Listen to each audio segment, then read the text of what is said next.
Family means forever, the banner read, stretched wide across my living room, anchored to the antique curtain rods I bought with my own bonus check last Christmas. There were people in my kitchen, in my guest room, on the stairs, kids playing tag in the hall, aunts I hadn't seen in years pouring wine in my marble-topped dining space like it was theirs.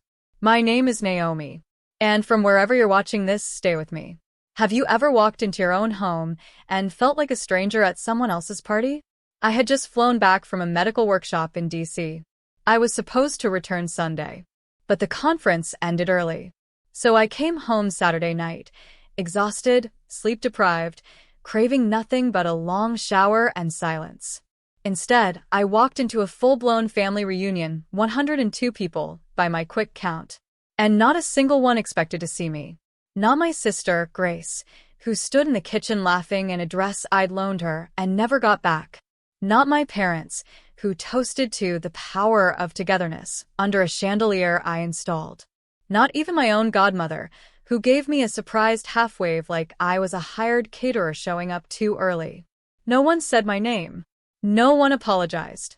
No one asked why I was standing frozen in the entryway of my own house, holding a suitcase and a boarding pass, watching them use my space, my tableware, my life, like I'd been erased.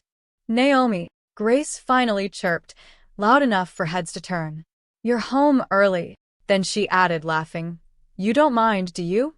It just made more sense to host it here. More sense. Because I paid the mortgage. Because I had the space. Because I was the useful one. Never the valued one. I didn't make a scene. I didn't scream, cry, or throw people out. Instead, I wheeled my suitcase into my room, locked the door, and started planning. 2 weeks later, after one signature, one final meeting, and one beautiful digital transfer, I had 98 missed calls, and Grace was screaming into my voicemail like her life was crumbling. Because the house they used like a community center wasn't mine anymore. And I hadn't just moved out. I had done something that would make sure no one ever forgot whose name built that foundation in the first place. They thought I'd simmer in silence. They thought my absence from the family group chat, the birthday dinners, the last-minute holiday plans was a weakness, not a decision. But when I shut my bedroom door that night, the sound of my own family laughing beneath the roof they never thanked me for still echoing through the walls, I didn't rage. I calculated. Because that house, the one with the open-concept kitchen and custom wood floors, it was mine. Not metaphorically. Not emotionally. Legally. My name was the only one on the deed. They had celebrated under a banner that said family means forever, while making it very clear that my place in the family wasn't. So I spent the next few days doing 3 things. Documenting everything. Photos of the crowd. Furniture rearranged. Trash bins overflowing with champagne bottles I didn't authorize. My bathroom, used, flooded, towelless. Meeting with a realtor. Not to list the house. Not yet. But to prepare the papers, and more importantly, find a buyer who wouldn't blink. Finding a new home. Smaller. Cleaner. Private. Mine. Not big enough for 102 people. But more than enough for one woman who had finally reclaimed her peace. The day I quietly moved out, Grace was still tagging herself in throwback reunion photos. Captions like, nothing like family in a place that feels like home to hearts. Except it wasn't her home. And she was about to find out just how temporary that comfort was. I waited exactly 2 weeks. Let the laundry pile up. Let the dishes crust. Let the reality of upkeep settle on their shoulders like dust no one was willing to clean. Then I signed the final sale. Cash buyer. No contingencies. Closing in 7 days. And that morning, as escrow was finalized, I left one thing behind. An envelope on the kitchen counter, addressed to Grace plus whoever else is still living here. Inside, a copy of the deed transfer, the realtor's contact, and a sticky note in my handwriting that said, looks like forever just ended. Good luck finding a new banner. That evening, my phone exploded. 98 missed calls. And a voicemail from Grace that started with shrieking and ended with, you sold it. You sold the house. Where are we supposed to go? I pressed delete, then poured a glass of wine, sat in my quiet, rented apartment and smiled. Because they had used me as a structure. But I had always been the foundation. And now? They could feel what it's like to lose something they never valued, until it was gone. The next morning I got a text from Dad. No greeting. No punctuation. We need to talk. You've made a huge mistake. A mistake? Funny. That's what they said when I turned down a stable residency placement to build my private practice. When I chose preventive care over big hospital prestige. When I bought that house without consulting the family. They only called it a mistake when it no longer benefited them. I didn't reply. I didn't have to. Because just hours later, my realtor called to confirm the buyers were walking the property. The same living room where I used to be asked to take everyone's coats? Now filled with architects sketching plans for a wellness retreat. The house was becoming a clinic. My clinic. I was leasing it back through a professional partnership. Same address, new purpose. No more potluck parties, no more sticky-fingered kids drawing on my walls. Just treatment rooms, calm, and me. Grace didn't take it well. She showed up outside my new place that evening, bangs wild, phone in one hand, iced coffee in the other like it might cool her rage. Naomi, what the hell? You just gave our family home away? What about tradition? What about holidays?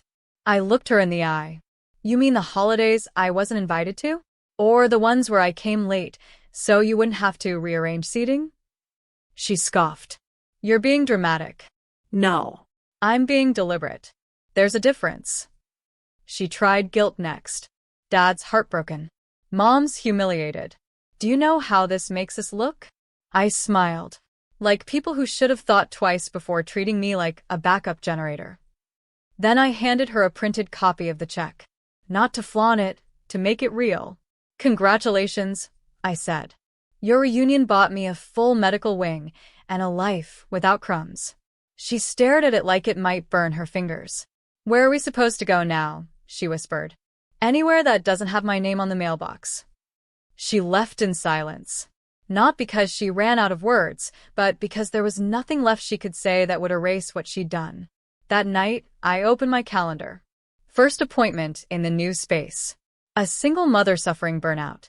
Second, a teen girl with chronic fatigue, misdiagnosed too many times. Third, a retired nurse with no one to advocate for her care. I smiled.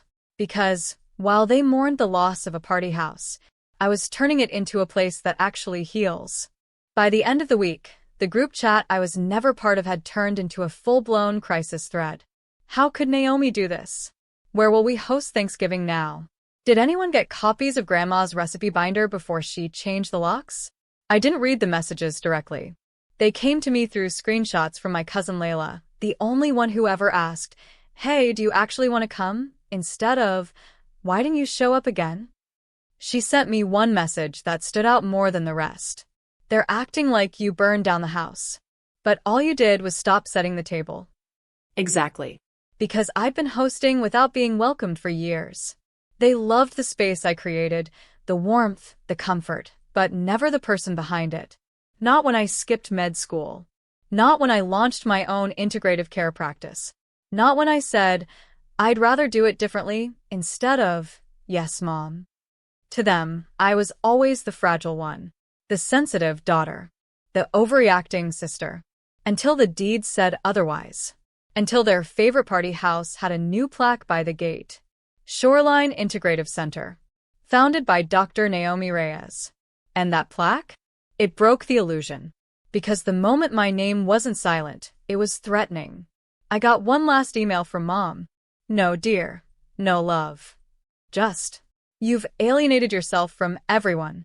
You might own the walls, Naomi, but you've torn down the family. I stared at the line for a long time. Then I wrote back. You built a family where I was useful, but never valued. You expected me to carry everyone, and when I quietly stepped away, you called it betrayal. It's not. It's a boundary. If that tears something down, maybe it was never that strong to begin with. I didn't alienate myself. I just stopped offering free space in a home where I wasn't invited to sit. She never replied. That weekend, I opened the clinic doors to our first official clients.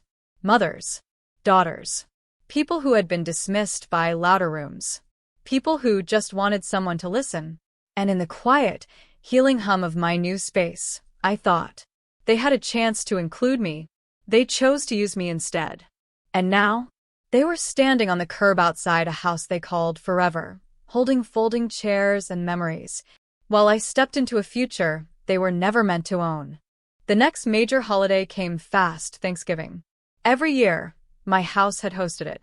Not because they asked, but because it was convenient. More room, better oven, enough chairs. Grace used to text me 2 days before. Hey, can you do the stuffing again?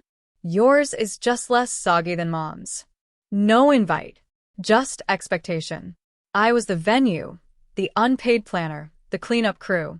And they'd sit there, grinning, complimenting the centerpiece I made, then switching to a new topic whenever I spoke. But this year the gate code was changed. And my new tenant? A woman named Dr. Hadley, who ran prenatal care programs and didn't take kindly to surprise doorbell rings from emotional aunts with store-bought pies. At 3:48 p.m., Grace posted a photo.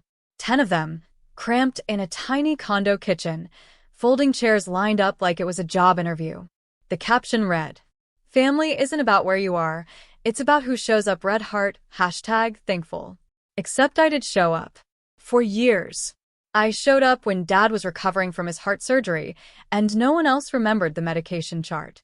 I showed up when Mom forgot to get the heater fixed in winter, and I paid for it quietly. I showed up when Grace couldn't make rent and called me sobbing at 1:30 a.m., and I zelled her $1,200 before she even asked. But I never got a plate, never got a speech, never even got a chair with my name on it. So this year, I set a new table. Not figuratively. Literally. At Shoreline Integrative Center, we hosted our first community Thanksgiving. We opened the clinic lounge, catered a meal, and invited single mothers, underpaid caretakers, and women who didn't have real family but had real hearts. There were tears. There was dancing. There were toasts that said thank you with sincerity, not obligation. Mid-meal, an older woman stood up and looked straight at me. "You gave us a place to be seen," she said. "That's not family by blood. That's family by choice." The room clapped. And I realized this was home. Not the house I sold. Not the DNA I left behind. But the table where I no longer had to shrink to fit. Later that night, I checked my phone. No missed calls. Just one message from Layla, my cousin. "They still don't get it. But I do. You built something real. I'm proud of you." I looked around.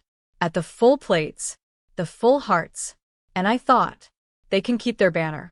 Because forever doesn't mean anything when it only applies to the ones they choose. But now? I choose. By December, the family had a new strategy. Rewrite the past fast. Grace posted a carousel of old photos. Us in matching sweaters. Me, age 10, carving turkey while the adults drank wine. Caption: "Through ups and downs, we've always been together. That's what matters." Red heart, #family is everything. Except no. We weren't always together. They were always together. I was the one behind the camera. The one washing dishes alone. The one sleeping on the pull-out sofa because Grace called the guest room first. This wasn't nostalgia. It was a cover-up. And I wasn't going to let it stand. But I also wasn't going to fight. I didn't need to. Because the clinic, it was growing fast. We were booked solid into March. 2 new physicians joined our team. And a local reporter asked to do a human interest feature called Healing Her Way. I agreed. But on one condition. I told the truth. No glossing. No soft focus version of what happened. Just the raw, simple truth. I came home from a medical workshop and found 102 people hosting a party under my roof. A party I was never invited to. That's when I realized, sometimes, blood doesn't mean belonging. The article went viral. I got emails from women across the country. Some crying. Some angry. All of them saying the same thing. "Thank you for saying it." I thought I was the only one. But the best part? We got a letter, handwritten, from a former nurse practitioner named Clarice. She wrote, "When I was pushed out of my family for choosing hospice work over private hospitals, I thought I'd die invisible. But seeing your clinic, seeing how you turned pain into structure, I finally believe there's value in what I did." We hired her the next week, not because her story broke our hearts, but because her story built them. Meanwhile, the group chat exploded again. Someone had sent the article to Mom.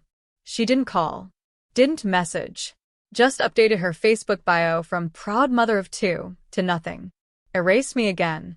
But this time, it didn't hurt, because what they don't understand is this. You can rewrite the photo captions, crop out the hard moments, pretend everyone smiled. But real legacy is in the names whispered by the people you helped when no one else showed up. And those stories? They can't erase them. Not from the walls of my clinic. Not from the mouths of my patients. And not from the one story I finally wrote for myself. New Year's Eve. The one night my parents insisted was sacred tradition. Matching outfits. Dad's weird lentil soup.